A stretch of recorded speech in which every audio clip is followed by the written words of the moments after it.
Suamiku selingkuh, aku juga. Assalamualaikum warahmatullahi wabarakatuh. Apa kabar Bunda? Semoga Allah selalu memberikan kebahagiaan. Sudah beberapa bulan ini aku selalu menangis setiap harinya. Bagaimana aku tidak menangis? Aku harus mengetahui bahwa suamiku selingkuh dengan wanita lain. Alasan suamiku selingkuh karena dia bosan setiap harinya harus bertemu dengan aku dan aku lagi. Dia merasa bosan jika hanya aku saja wanita yang ada di hidupnya. Suamiku tidak malu mengakui pada semua orang kalau dia memiliki pacar di luar. Sama sekali dia tidak merasa malu atau bahkan merasa bersalah. Bahkan dia merasa bangga dengan kelakuannya itu. Jika aku protes dan marah, suamiku malah berkata, "Nikmati saja hidup, jangan selalu menangis setiap hari. Lebih baik kamu nikmati saja apapun yang aku berikan kepadamu. Jangan kamu tangisi apa yang terjadi saat ini." Bagaimana aku bisa menikmati hidup, sedangkan hatiku selalu terluka setiap harinya. Air mataku selalu jatuh setiap harinya. Bagaimana aku bisa bahagia? Sampai akhirnya aku bertemu dengan teman lamaku. Dan mulai hari itu, aku tak pernah menangisi lagi perselingkuhan suamiku. Saat selesai berbelanja, aku tak sengaja bertemu dengan teman lamaku. Dia seorang pengusaha sukses. Ternyata dia sudah duda sekarang. Dia sudah bercerai dari istrinya karena istrinya berselingkuh dengan laki-laki lain. Kami pun lanjut mengobrol karena sudah lama tak bertemu. Dia juga dulu adalah salah satu temanku yang cukup dekat karena kami sering satu kelompok dulunya. Dia menceritakan bagaimana kisah rumah tangganya hingga bisa bercerai seperti sekarang. Aku pun terbawa suasana. Aku pun akhirnya ikut menceritakan bagaimana permasalahan rumah tanggaku saat ini. Aku menceritakan bagaimana hancurnya rumah tanggaku sekarang. Aku juga menceritakan perselingkuhan suamiku. Sejak saat itu, aku dekat dengan temanku itu. Aku mulai sering sekali bertemu dengannya. Sering berjalan bersama, nongkrong bersama. Bahkan, aku pernah sampai pulang larut malam karena asik mengobrol dengannya. Tak kusangka, ternyata suamiku marah dan cemburu padaku. Aku lalu berkata padanya, "Bukankah ini yang kamu mau? Kamu menyuruhku menikmati hidup, tidak perlu menangisi apa yang terjadi. Sekarang aku sudah menemukan kebahagiaanku. Aku bahagia bisa dekat dengan temanku itu. Aku merasa lebih bahagia setiap harinya. Dan aku tidak perlu menangisi apa yang terjadi sekarang. Bukankah ini maumu? Lalu kenapa kamu harus cemburu dan marah padaku? Kamu saja bisa berselingkuh dengan bebas, kenapa aku tidak? Jadi jangan salahkan aku. Karena ini maumu kan?" kataku pada suamiku. Semakin hari, aku semakin menikmati kedekatanku dengan temanku itu.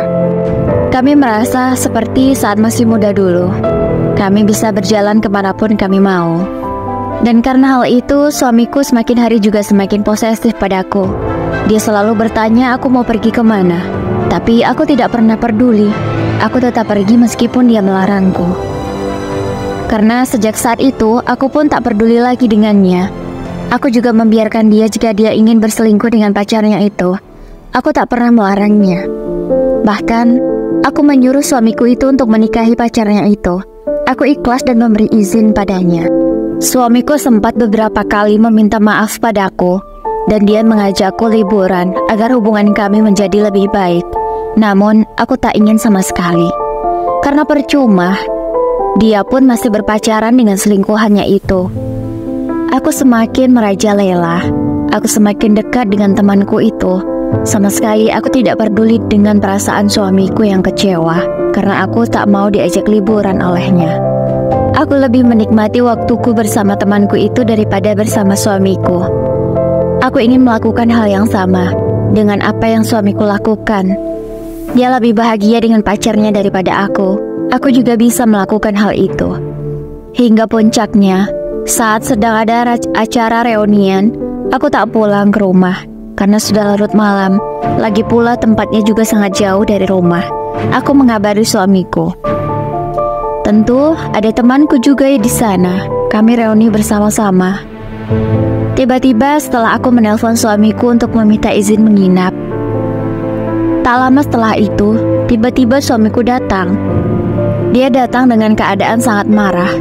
Dia marah padaku karena aku kenapa harus menginap, tidak pulang saja. Aku tentu sangat marah padanya. Kenapa dia harus marah? Sedangkan aku tidak pernah melarangnya untuk menginap dengan pacarnya itu. Selama ini aku tak pernah melarang dia ada hubungan atau pergi kemanapun dengan pacarnya itu. Lalu kenapa dia sekarang melarang-larang aku? Kamu itu istriku, kamu masih istriku. Tak pantas kamu menginap seperti ini, ucap suamiku dengan keadaan marah. Aku lalu menjawab, kenapa mas kamu harus marah? Bukankah kamu menyuruhku menikmati hidup? Ini yang bisa membuatku bahagia. Lalu kenapa kamu sekarang malah marah? Aku tahu aku istri kamu. Aku juga tidak pernah kan melarang kamu untuk pergi kemana saja dengan pacarmu itu. Untuk apa mas kamu melarang aku, sedangkan kamu sudah bahagia kan dengan pacarmu itu? Lalu untuk apa kamu melarangku? Tidak ada gunanya bukan? Kataku padanya. Suamiku semakin marah, bahkan dia sempat memukul temanku itu beberapa kali. Untunglah temanku itu pandai melawan dan suamiku yang kalah. Aku tak membela suamiku sama sekali. Tentu aku lebih membela temanku itu. Suamiku lalu pulang dengan keadaan pipi yang memar. Hingga akhirnya aku digugat cerai oleh suamiku. Dia merasa rumah tangga ini tidak dapat dipertahankan lagi. Dia memilih menceraikan aku. Dan juga dia berkata padaku, kalau selingkuhannya itu tidak mau dimandu. Dia ingin dinikahi namun hanya menjadi istri satu-satunya. Aku berkata pada suamiku, kalau ini sudah menjadi keputusanmu, aku terima. Aku tak menyangka kamu sebegitu membelanya pacarmu itu. Aku saja dulu yang tidak mau kamu poligami, kamu tetap akan menikahi pacarmu itu. Sedangkan sekarang dia tidak ingin dipoligami, kamu langsung menceraikan aku. Kamu sungguh hebat ya mas. Kamu tidak pernah menghargai pengorbanan aku selama ini. Kamu tidak pernah mengerti bagaimana aku setiap hari menangisi semua yang terjadi. Kamu tidak pernah mengerti bagaimana aku sangat mempertahankan pernikahan kita. Tapi ya sudahlah, aku terima keputusan kamu. Kita akan bercerai. Beberapa minggu kemudian, tibalah sidang pertama perceraianku. Ibu mertuaku marah-marah padaku. Dia menganggap aku bukan wanita yang baik. Dia menganggap aku wanita yang murahan. Aku tak menyangka, ternyata selama ini suamiku tak pernah menceritakan tentang perselingkuhannya pada ibunya itu. Ibunya tahu perselingkuhanku sehingga dia marah padaku. Tapi, lihat, suamiku sama sekali tak membela aku atau mengakui kesalahannya di hadapan ibunya. Dia melimpahkan semua kesalahan padaku. Sudah jelas, aku semakin yakin untuk bercerai dengan suamiku. Bahkan ibu mertuaku itu juga mengancam akan menunjukkan semua bukti perselingkuhanku agar hak asuh anak jatuh ke tangan suamiku. Aku hanya bisa pasrah. Aku tak mau mengungkapkan kesalahan suamiku. Aku hanya bisa pasrah dengan apa yang akan terjadi nanti. Saat persidangan sudah dimulai, kuasa hukum dari suamiku akan menunjukkan bukti perselingkuhanku. Namun tak kusangka, suamiku malah merobek-robek bukti perselingkuhanku itu. Aku sangat terkejut. Dia mengatakan pada semua orang yang ada di situ bahwa dialah yang memulai semuanya.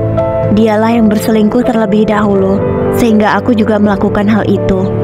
Dialah yang bersalah dalam pernikahan kami. Jika ada orang yang patut disalahkan, dialah yang paling bersalah. Dia berkata seperti itu di depan semua orang. Aku tak menyangka. Lalu, hakim bertanya padaku, apakah ingin tetap melanjutkan persidangan ini? Karena menurutku semua sudah terlambat, aku akan tetap melanjutkan gugatan perceraian ini. Mungkin itu lebih baik. Karena tidak menemukan titik terang, sidang pun ditunda minggu depan. Aku lalu menceritakan semuanya kepada suamiku. Aku menceritakan apa yang sebenarnya terjadi. Aku sebenarnya tidak benar-benar berselingkuh dengan temanku itu. Aku juga tidak pernah jalan dengannya. Hanya saat reuni itu saja aku bertemu dengan dia. Bahkan jika saat sedang teleponan, aku hanya berpura-pura sedang teleponan dengan dia. Aku memang memiliki nomor teleponnya, namun aku tidak pernah berteleponan dengan dia. Saat aku berpura-pura chatting dengan dia, aku pun tidak benar-benar sedang chatting. Aku hanya berpura-pura.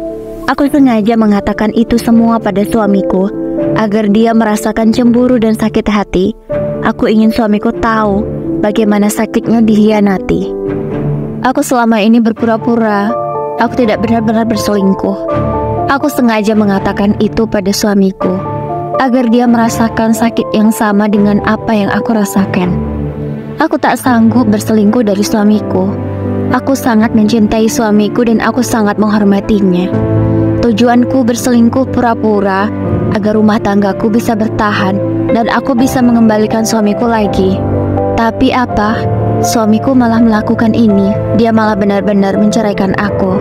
Dia lebih membela selingkuhannya itu. Aku hanya bisa pasrah. Yang jelas, aku sudah menceritakan semuanya pada suamiku. Aku juga meminta pada temanku itu untuk menjelaskan apa yang terjadi sebenarnya dan menjelaskan pada suamiku apa yang terjadi. Dia berkata pada suamiku kalau dia ingin membantu aku agar rumah tanggaku bisa bertahan. Dia tidak ingin rumah tanggaku berakhir seperti rumah tangganya. Akhirnya, suamiku sadar dengan apa yang terjadi. Dia meminta maaf padaku. Dia memohon agar dia bisa kembali lagi padaku. Dia meminta agar diberi kesempatan. Dia akan berubah dan akan berjanji tidak akan lagi mengkhianati aku dan menyakiti aku. Karena dia sadar sekarang bahwa dia sudah banyak mengingkari janjinya. Dulu saat dia menikahi aku, dia sudah berjanji pada orang tuaku.